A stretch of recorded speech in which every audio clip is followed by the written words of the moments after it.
It's now my great pleasure to introduce our keynote speaker, which I'll do in just a moment. He exemplifies all the kind of things I was discussing in kind of the vision that we put together for the conference this year. He's a fabulous individual. We've gotten to know each other a bit through doing this, and I'm very excited to hear what he has to say. It's my incredible pleasure to introduce Elliot Kotek from Not Impossible Labs. Now, Not Impossible Labs is a group of folks comprised of thinkers and doers with a mission to transform ideas that once seemed impossible to the possible. That sounds exactly like the kind of things that we do around here. And so I think he'll be perfect. So Elliot's done quite a number of things. So he's founder and editor-in-chief of Beyond Cinema. It's a publication about animation festivals, film festivals, some festival, I don't know, okay. He's also a bit of an overachiever. He's an Australian expat living in Southern California. And he has a law degree, a BSc in pharmacology and toxicology, sorry, big words, studied at the Lee Strasberg Theater Institute in New York, and has completed UCLA's professional program in screenwriting. So would you help me welcome Elliot Kotek to the stage?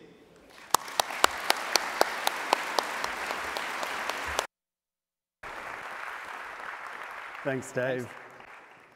Well, that was cool getting to see the awards, so thank you so much for having me here. What I didn't realize is how emotional everybody was.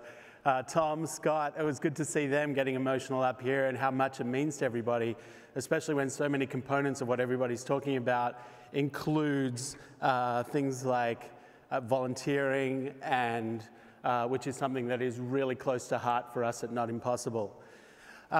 So I'd like to thank you all. Thank you, Dave. Thank you, Marsha, Angela, for having me up here. I hope that what I'm about to talk to you guys about, which is something that lives very much in our hearts and very much speaks to what Harold just said, innovation is survival. And you'll see that that's can be a very, very true statement indeed.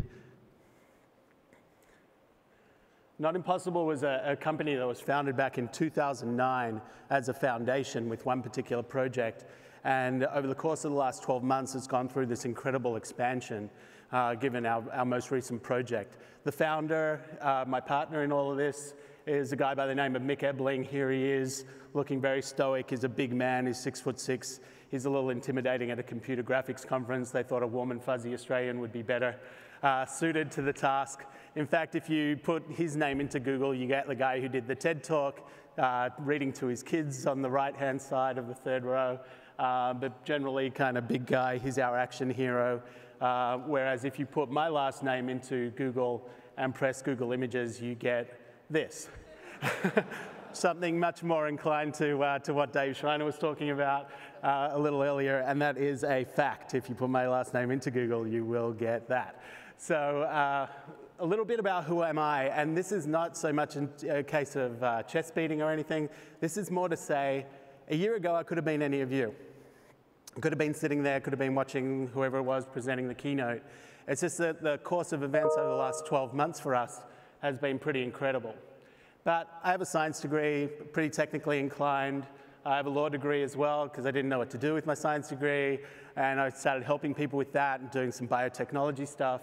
Then I went to theater school because I always liked writing, continued that, and have been thankful that people have paid me and enabled me as a career to tell stories where I take scientific and technical concepts and present them in a way that might be interesting, because relatability is the key to scalability. If we don't know what any of us are talking about, then how do we convince others to come on this journey with us? How do we convince others to integrate what we're talking about into the very programs and fabrics of the content that we're producing? So a little bit about who I am. As a result of that, I've managed to contribute to a lot of different publications. People have allowed me to tell these stories, and I've been creating content for many years. 140 was the first ever user-generated feature film using social media. We had 140 people who signed up over Twitter back in, whenever Twitter was launched, within about 12 months of that, and contributed pieces of content from around the world. We did a tribute to Nelson Mandela that had to be only image-based, so we tried to find a way to tell that story. And most recently, I've been doing a documentary about homeless people, which is called Queen Mimi, and Zach Galifianakis on the top right. Hi, I'm Elliot. Oops. let's go back a second. So Zach Galifianakis has been part of that process, and it's a part of my transition from the more technical stuff to the stuff that has more heart, the stuff that we're kind of going to be talking about this afternoon. But it all led to the pinnacle of my career so far, which is, it's not interviewing Daniel Day-Lewis or interviewing Elon Musk, who is one of my heroes for what he's been doing with the open source movement over the course of the last month or so. But this is probably the highlight of my career so far. Hi Elmo, I'm Elliot. Hello, Mr. Elliot. Are we rolling? You rolling? Well, welcome to the Moving Picture Studio, Elmo. I can't tell you what an absolute thrill it is to meet you. Oh, I'm so happy to be here. This is so cool. And Chucky do. Oi, oi, oi. Oi, What yeah. is it? Aussie, Aussie, Aussie. Oi, oi, oi. Aussie, Aussie, Aussie. Oi, oi, oi. Aussie, oi. Aussie, oi. Aussie, oi. Aussie, Chucky. Yeah, it's very creative. So no matter what our achievements, no matter what our skill levels are, no matter what our educational background, we always have this fascination with things that are either related to the Jim Henson studio or to Marvel, as you'll see this afternoon with, I think there were some people already lined up for the Marvel talk next door on our way here this morning. But these things, these parts of story, this fabric is what drives us forward. These are the things that we relate to. Again, it goes back to that thing, relatability is the key to scalability. And so Mick and I, we started this company, Not Impossible, and we had to have a founding tenet. And our founding tenet, Dave Schreiner was talking about technology before, but our founding tenet is technology for the sake of humanity. There's a lot of tech being created, a lot of amazing things are being created, but how do those things benefit us? How do those things benefit people who don't have access? How is this access going to change everything? The smartphone, how is it going to change everything? We hear about it all the time, but seriously, on a very moment-to-moment, individual-to-individual scale, how is it going to change the way I relate to you and I relate to you? That's what we have to think about, and that's what Mick and I have been thinking about in the whole picture of Not Impossible. So our story, Not Impossible's story, started with a visual artist, a graffiti artist by the name of Tempt. Tempt was one of LA's kind of best graffiti artists, really well known, and he was struck down with ALS. Young guy, completely paralyzed. I don't know how many of you know too much about ALS, but unlike being paralyzed where you can't move but you can't feel anything, with ALS it's kind of this kind of brain bender in that you can't move but you can feel everything. So if you have an itch, you can't scratch it. If you have a cramp, you can't extend your leg and get rid of it. So communication for that person is essential in order to being able to survive just the daily banalities of life. And Tempt was using something that some of us are familiar with from films like The Diving Bell and the Butterfly or the book Diving Bell and the Butterfly, where there's a sheet of paper with letters on it, and literally someone reads out those letters one by one, and the person blinks when they get to the right letter, and it builds upon itself till it forms a word and shorthand gets developed, but it's an archaic process. And The Diving Bell and the Butterfly, that story took place around 1995, and yet in 2008 in LA, Tempt was still using the same technology in order to speak and communicate. Now, when Mick first met Tempt, he was like, well, why doesn't he have one of those voice boxes that Professor Stephen Hawking has? And of course, the answer is, well, it costs $100,000, and Tempt doesn't have that sort of money, obviously, and he doesn't have that sort of access that so few people have. So instead of just giving him a bunch of money and making his situation a little bit more pleasant by making sure he could afford staffing, we decided to get a team of hackers together and to create a device. And this is a little look inside that window. Tempt is the ultimate graffiti artist. He's put Los Angeles on the map. He's always been next level. He probably is the most versatile artist. Tempt is an innovator. People respect him. They know who he is. He's an OG. He's such a force. Nobody compares with his style. He's one of the top 5 in the world. Him being laid up, I don't think about that.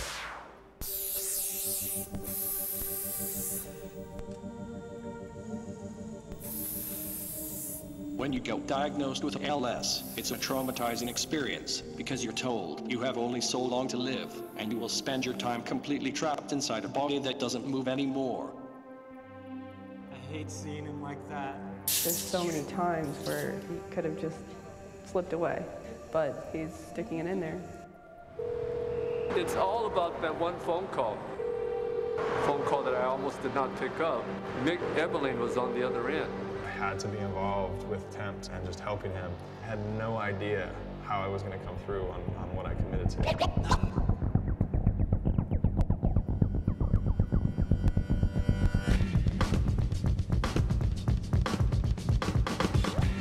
Our writing culture was born of making something from nothing. I laid in bed, exploding with ideas that branched out from that initial concept.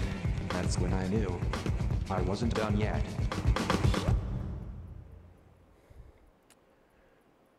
So that project was really the start of and part of what becomes the maker community.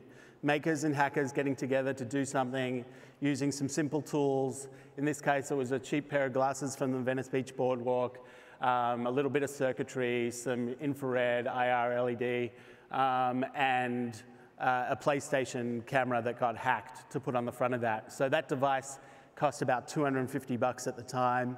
It's now able to be replicated for about $50 because the cost of web cameras and all that sort of stuff has come way down.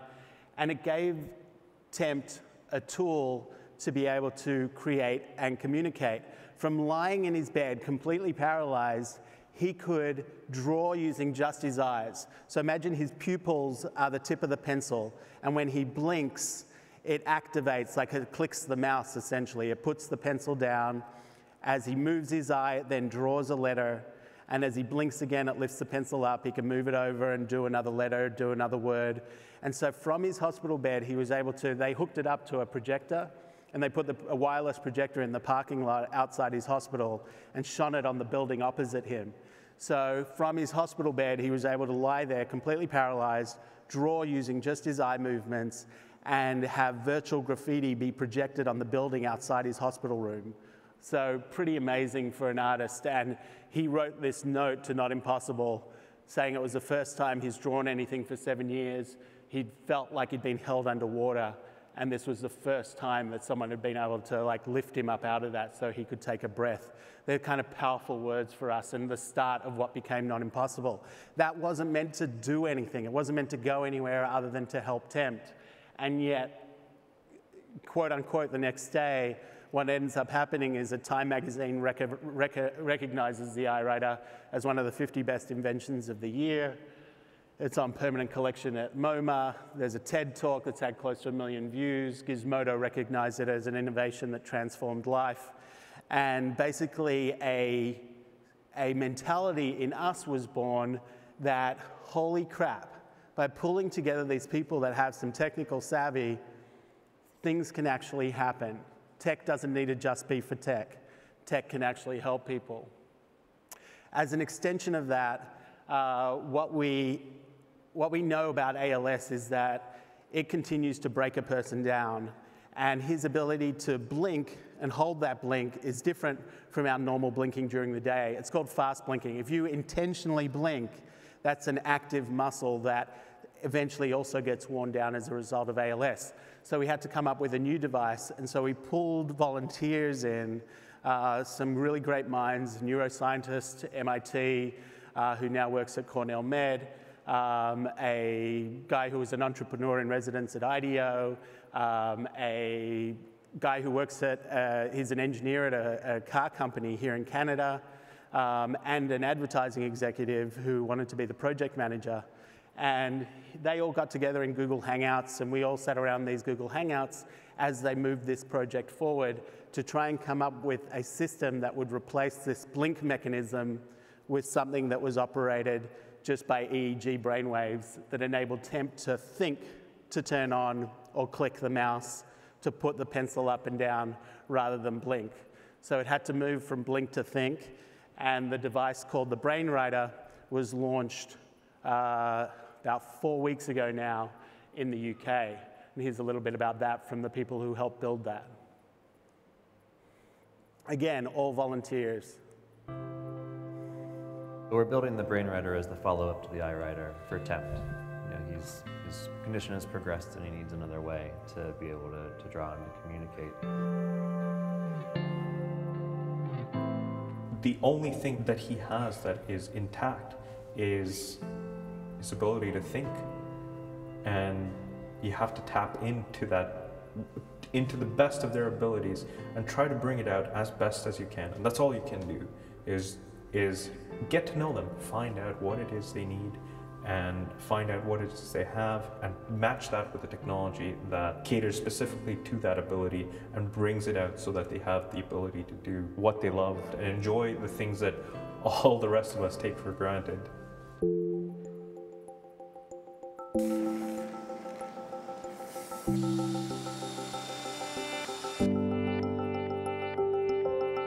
What I feel from Tempt is that his energy is waning.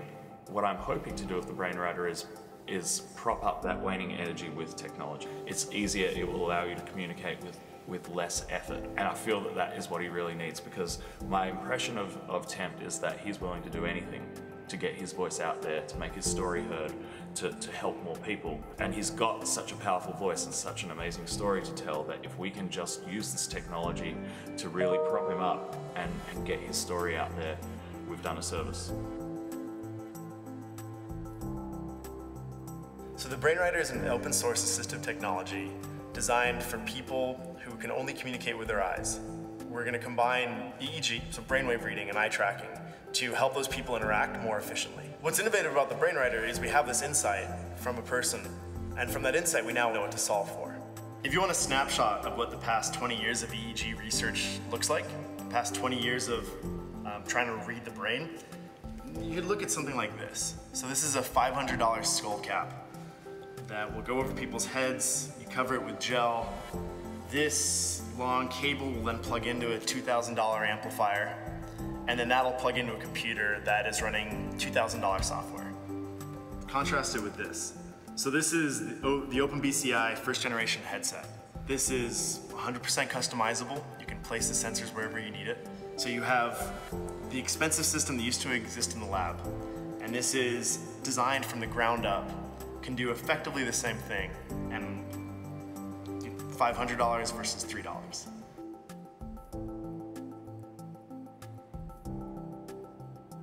If the Brainwriter was for profit, there was an open source, you couldn't affect as many people because it'd be more expensive, and ideally you'd have a team that would need to be working in a walled garden, not sharing what's going on.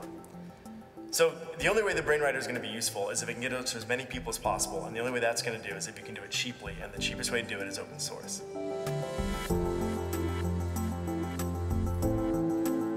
It wasn't like, how do we serve 50 people, and it wasn't just a technical exercise either. I think if it ever became just a technical exercise, then there's no real value in doing it anymore. Every single person is different. For a general technology company that builds phones or laptops, they have a general audience that has roughly the same abilities. That's not the case for people who have gone through strokes or paralysis or ALS. Things are different, and each one is very different. And when we design something, it has to be one person at a time. And that might sound slow, but there's no other way. We cannot lump everyone into the same bucket. We cannot have a target audience. We cannot have profit margins. There are no profit margins. This is just straight one at a time. Help one person, help one person, will help one person. So again, all volunteers who come join us in these Google Hangout sessions every week and advance a project forward to create a device that ends up being open source that we can then share with the general community and people can make better. The Eyewriter, within months, we had emails from people in Korea saying, we love what you did with the Eyewriter, you guys are amazing, everything's fantastic. We just took a look at it and we just made one that absolutely craps on yours. You know, it was like that sort of mentality was exciting to us. And the same with the Brainwriter. The actual breadboard that you see works off an OpenBCI interface, which is a company that helped us out. They make that brain-computer interface for about it's about $300 now. They're hoping to get it down to about $200. So again, these are tools that are accessible. This is software and programming that is available. This is nothing that anybody anywhere can't have with a simple internet connection. But the project that we're most known for over the course of the last 12 months, in fact, we launched it in January of this year, was something called Project Daniel. And again, the same sort of theory behind it is that we were inspired to help someone, and the technology came later in order to make that effective. And so it really stemmed from this Time magazine article that talked about this doctor in Sudan, this lone doctor, Dr. Tom Katana. He services an area in the Nuba Mountains that has about 1 million people, where he's the only doctor. So he's the guy who makes sure that your children get delivered. He's the guy when something goes wrong, when Bashir, the guy who was responsible for Darfur, but who's still in power in Sudan, continues to bomb his civilian population. He's the guy who has to perform the amputations. So he's a pretty powerhouse guy. And the article also spoke about this kid, Daniel Omar, a 14-year-old kid who was out tending his goats. And when these bombs went overhead, they're really kind of crude. They're these Antonov planes that drop these bombs, and you can hear them for miles. And basically, if you can hop into a hole, you're okay, because the bomb goes off, and it's basically like a huge Molotov cocktail. It's a garbage can that's filled with petrol and shrapnel. So if you can get below ground, when it impacts on the ground and sprays metal everywhere, if you're below ground, you can pretty much avoid most of it. So without a hole being nearby, Daniel ducked behind a tree, held onto the tree, but while his body was protected by the tree, his arms were not. So Dr. Tom had to perform a pretty heinous double amputation on a 14-year-old boy. And in this article, he spoke about how at age 14, he didn't know if his life was still worth living because he was going to be such a burden on his family now. And that power of that statement from a 14-year-old kid who was readdressing his self-worth kind of made us kick into action. So similarly, like we did with the Eyewriter project, this is Mick's house. My office was in the back house at the time. And we brought together makers from all over. We brought together some people from Sacramento, who are a 3D printer company owner, a guy by the name of Brooke Drum from Printerbot. We brought together some guys from precision engineering company called Pressapart. We had some designers from San Francisco and the Bay Area. We had one of my mates who's the cameraman. I'm the one taking the photo, but the guy with the camera at the bottom is a mate of mine who's an Oscar-nominated documentary filmmaker. And we got all these people together, and then we flew out Richard Van Aars. Now, Richard is inventor of something called the RoboHand, which is the first 3D printed prosthetic hand. And he's a carpenter who lopped off his own fingers during an accident, didn't have insurance, decided to make himself some new fingers using a 3D printer, using a MakerBot. So we flew him out from South Africa, and we had him drop knowledge on us. And we continued to look at different tools. That's the RoboHand there in the foreground. It's pretty rudimentary. As you can see, the strings, the cabling represents the ligaments. But we toyed with different things. There's a woodcut, laser cut model of a hand as well.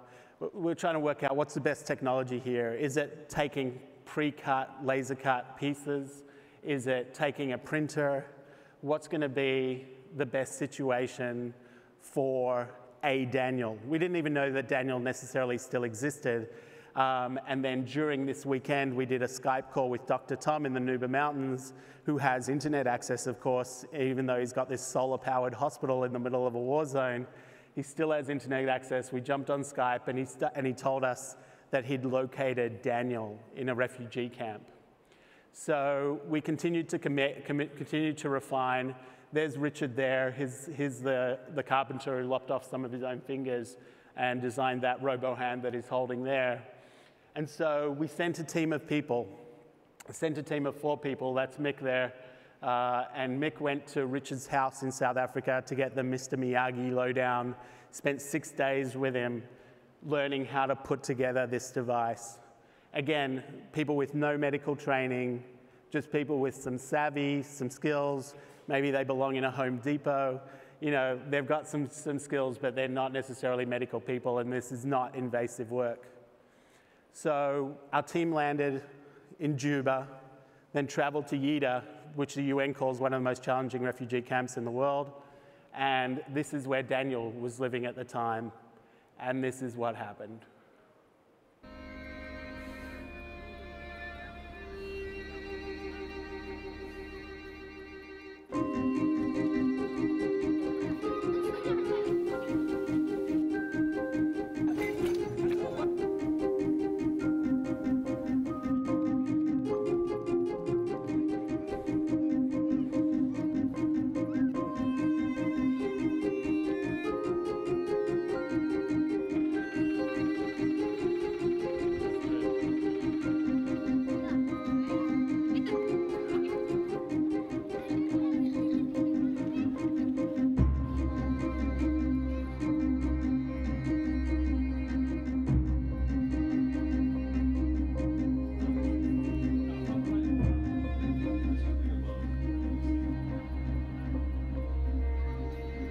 Daniel was 14 when the bomb took his arms.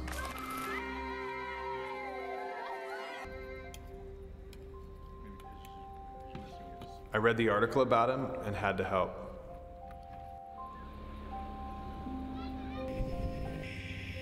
I came to Sudan with 3D printers, laptops, spools of plastic, and the goal to build Daniel an arm.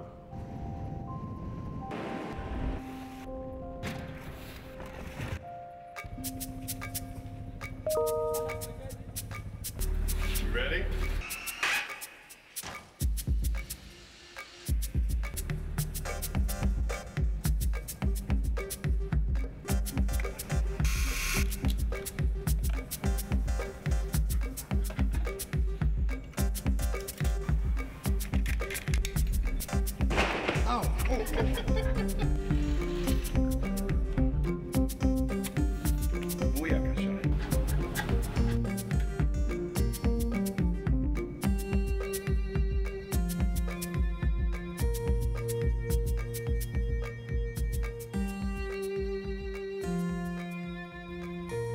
And then Daniel fed himself for the first time in 2 years.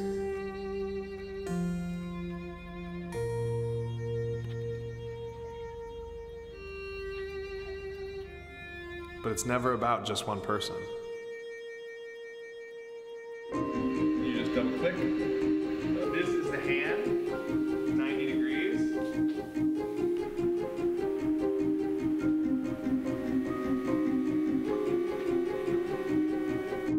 If we could teach the locals to do it themselves, the project could live long after we left.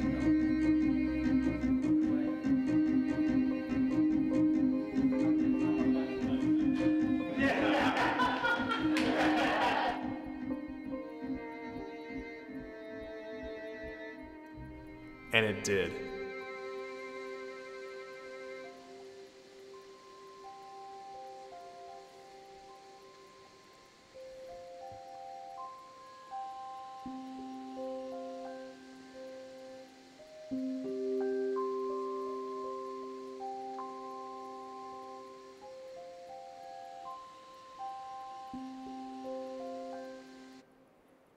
So again, a project where, thank you.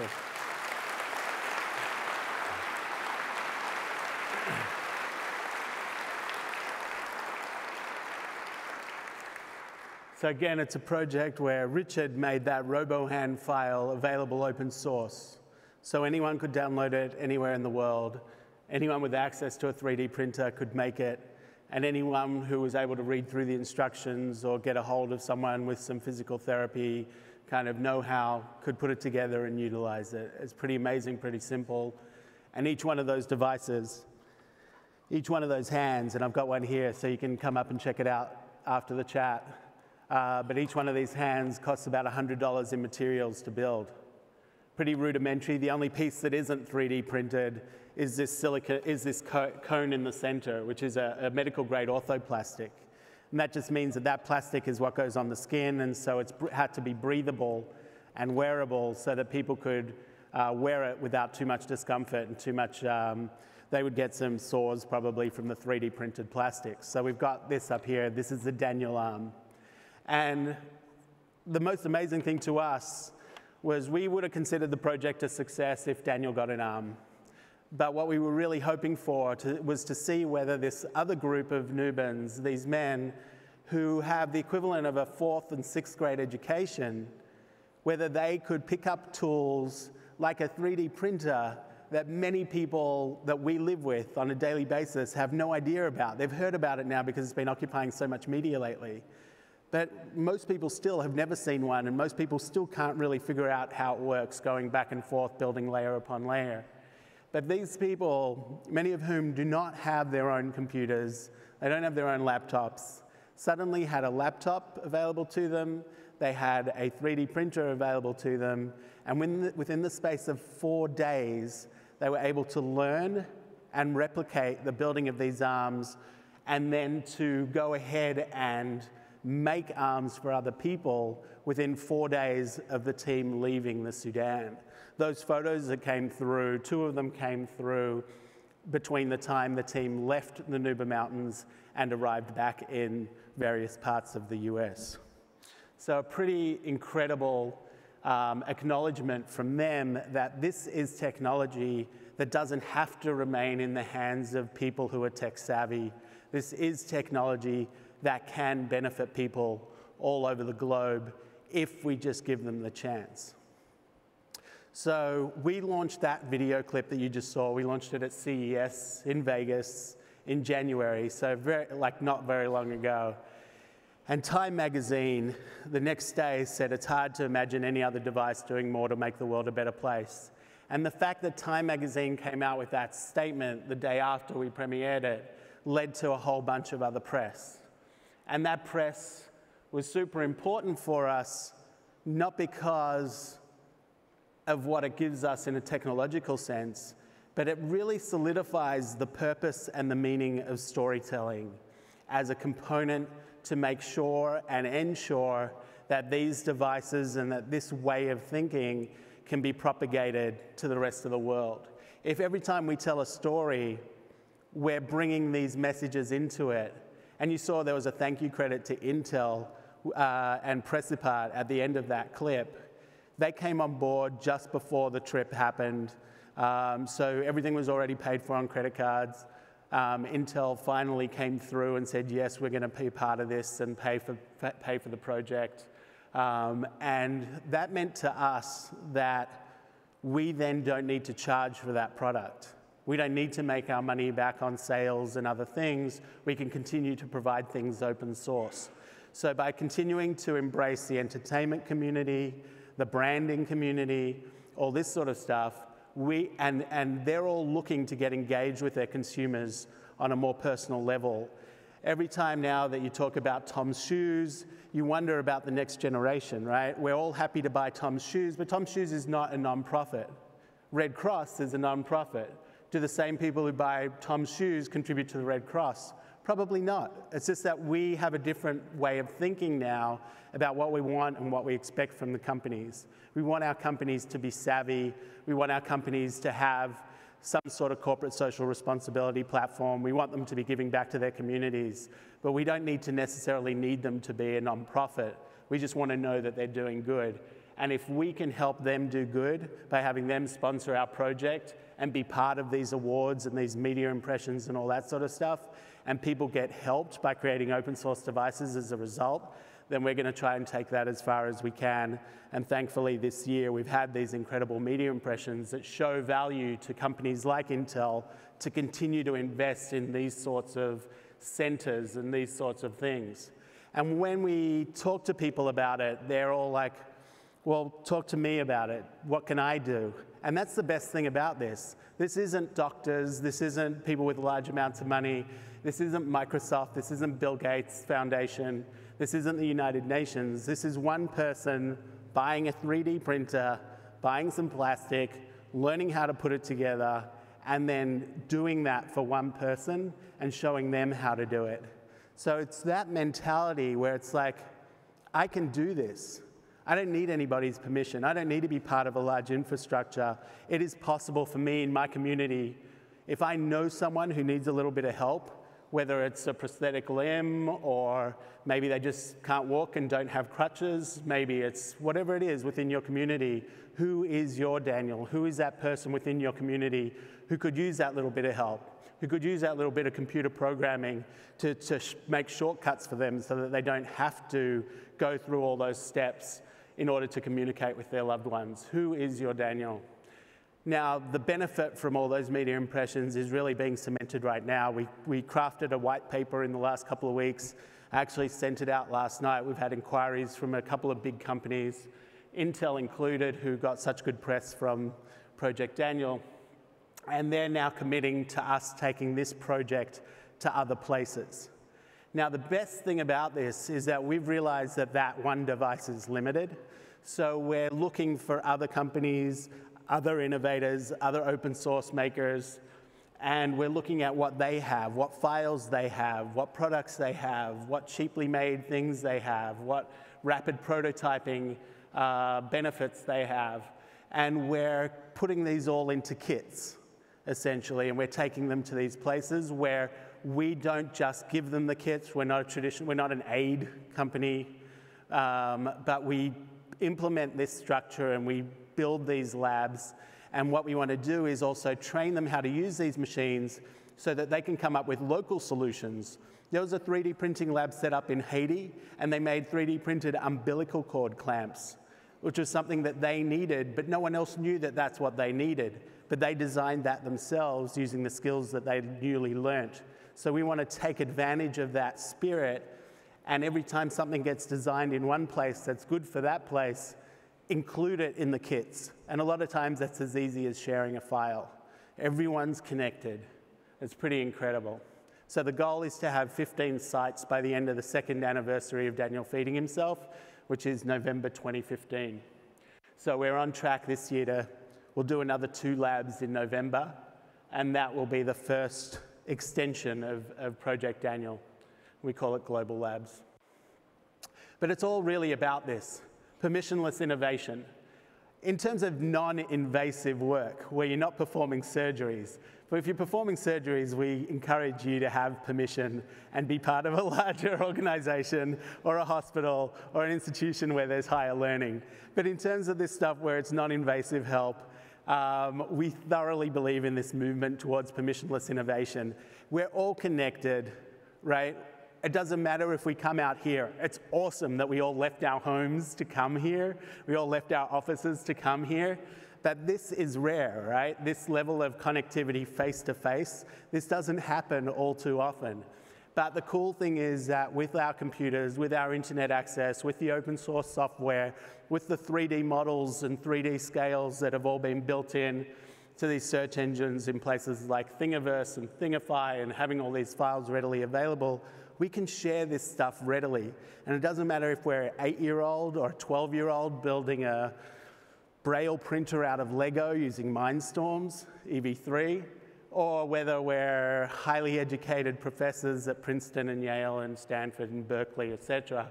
Everyone has access to these tools now, and so you don't need permission to be innovative. And you can be innovative and help people survive by utilizing your innovation skills to join a team, get in a Google Hangout, and actually craft someone who you've identified as your Daniel. We've got these active teams now going as a result of the success of Project Daniel. Everyone's kept asking us, what's next? So we put together a slate of about 15 other projects, and we've started activating all of them. And they don't have sponsors yet, but we've still got volunteers working on them, working towards a solution. Now, this team is one that I'm super proud of. There's a group of about 8 kids working in the Valley in LA. They're part of a robotics club at Granada Hills High School, and they volunteered to be the build team for a device for us. And this device is essentially a treadmill with a harness that holds a child, and then on the outside of their legs is basically a 3D printed exoskeleton with some actuators, some motors in it that have some limitations and limited range. And what it is it replicates a device that costs $500,000 that teaches kids with cerebral palsy how to walk properly. So traditionally, we see physical therapists walk patients down a set of parallel bars. Over the course of an hour, they get about 60 steps. The therapist is exhausted, the kid's exhausted. And so these devices that cost $500,000 basically sit them in a machine that rotates their legs and enables them to learn that muscle memory of what it's like to walk. And when they use one of those machines, instead of it taking 5 years for them to learn how to walk, it takes a single year. And so we thought that $500,000 for this machine was a little rich. And the fact that a hospital could only afford one for one kid at a time was a little pathetic. So we got these kids who are building a rig in this backyard in the valley, and they're going to create something that does exactly the same thing, and it's going to have a cost of a small car. So maybe like $20,000, $30,000 max. So a hospital will be able to, once it's polished and all good and prototyped properly and safe, we should be able to get it out the door for about $50,000, which means a hospital can have 10 of them instead of having one of them. 10 times as many kids can learn how to walk in an effective way. And that's called the robot walker, and it's kids helping kids, and it's pretty amazing. Again, all volunteers working on their summer holidays. The Alex mouse is a puff sip mouse for a quadriplegic. He wanted to go back to school, so all this ocular recognition software doesn't work for him because he wants to be able to watch the lecture. So we needed a device for him to be able to click through and scroll and do all these things. So he's got a mouse that's being built for him where when he puffs and sips on the mouse, when he moves his tongue, he moves around. So basically it's a mouth-operated mouse system. Again, it exists, but it's a couple $1,000s. So we're coming up with one that costs about $100. Don's voice takes place here in Canada. Another guy with ALS reached out. This guy, Don, is a farmer, and he got sick with ALS in 1995, around the time that the rest of us were setting up our Hotmail and AOL accounts. And so he kind of missed that personal communication revolution of email. And in 1999, he had a trach put in, so he hasn't been able to speak since then. And he's been using the same sort of thing that Tempt was using, just a card with a lot of letters on it and blinking his way through it. So our engineer in Canada who worked on the Brainwriter decided that he was going to create an interface for Don that looked exactly like his sheet of paper. So Don didn't have to learn anything new, but he could switch from the paper model that only he and his wife could really do and one of his sons could really do well, to a computer interface model that had the same interface but enabled him to communicate with everybody, because as he chose the letters, they pulled into a central figure box, and as the words were formed, they're spoken. And so this process, we're now in talks with different companies, including a company that helped Roger Ebert, the film critic. They helped him with his voice after he got sick. And so we're trying to get a personalized voice for Don so that when he speaks via this interface, he actually sounds like him. And the first time he used this in private with the computer voice was 2 weekends ago, first weekend of August, where he renewed his vows on his 25th wedding anniversary to his wife. Again, pretty amazing guy, pretty amazing story. And we're developing that for a whole lot of patients with ALS one by one, replicating the interfaces that they have. Noah's Eyes is another project that came to us. A dad whose kid had retinal blastoma, or a cancer in the back of the eye.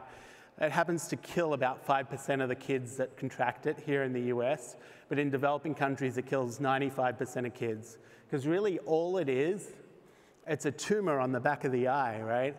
And so if it's not treated, it spreads because the retina is part of the optic nerve, part of the brain essentially, and the tumor spreads from the eye back to the brain.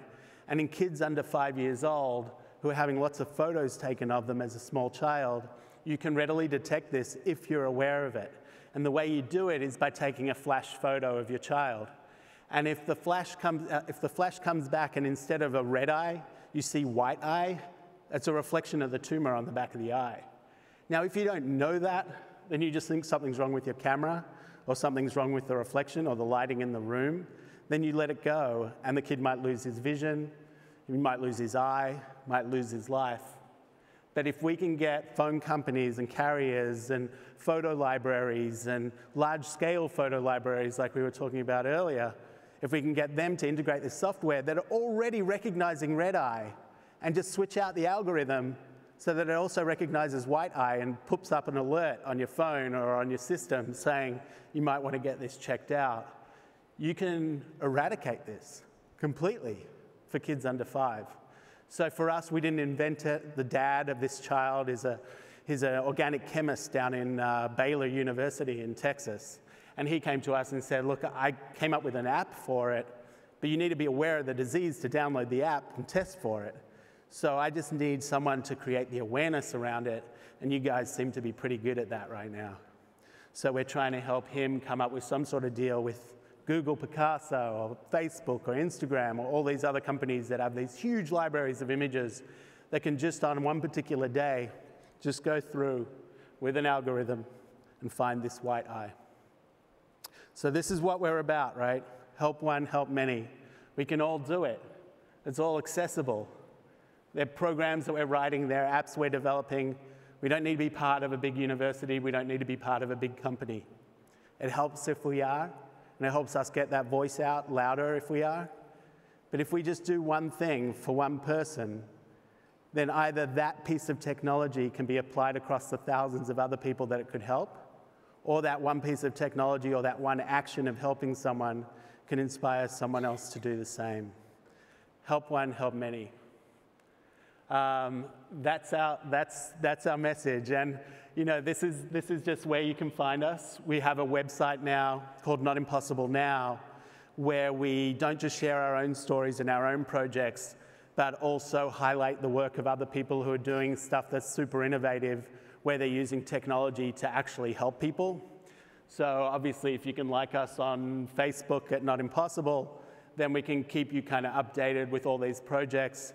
You can join our newsletter, which means that you're also, on our newsletters, we might do a call out to certain programmers to help with certain things.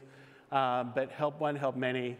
And who's your Daniel? So for us, for me, over the course of the last 12 months, this has gone from go to woe completely. Last year, I was creating content. Now we're creating content with impact. So I invite you all to do the same, and thank you all for being here and listening.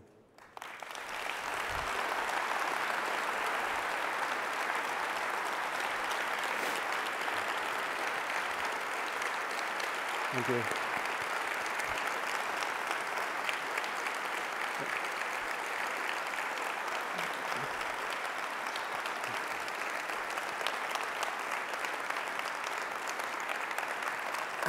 Thanks so much.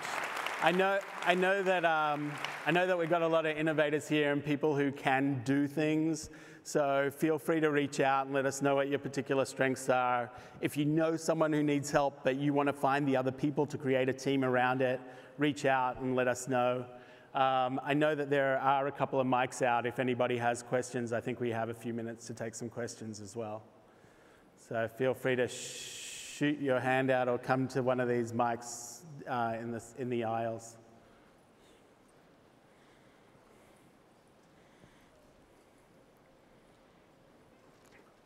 Or we can go to lunch. We got a question over here. Number 4, thanks. It's really great and fascinating talk. Thanks. So I'm wondering, besides also just the 3D printing techniques, could you also take some advantage of some local mass production procedure into this kind of open source sharing community? Yeah, exactly. Like things are being mass produced and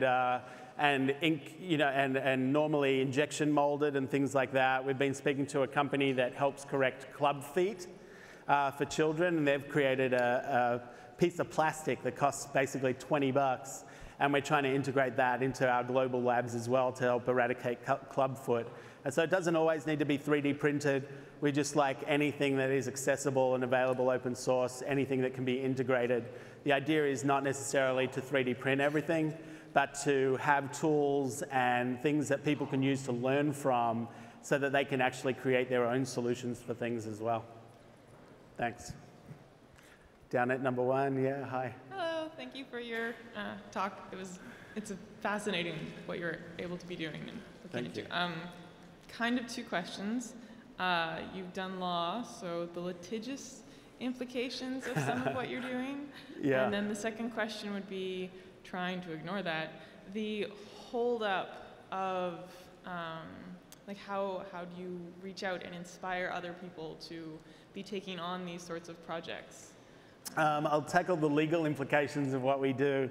Obviously, we're trying to make everything available open source. Sometimes we've been told the best way to do that is to actually file for patents so that we can protect them and ensure that they're going to be available for everybody. But we haven't done that to date. We've just been putting stuff out there and allowing other people to improve upon them and make them better and put their version out there too.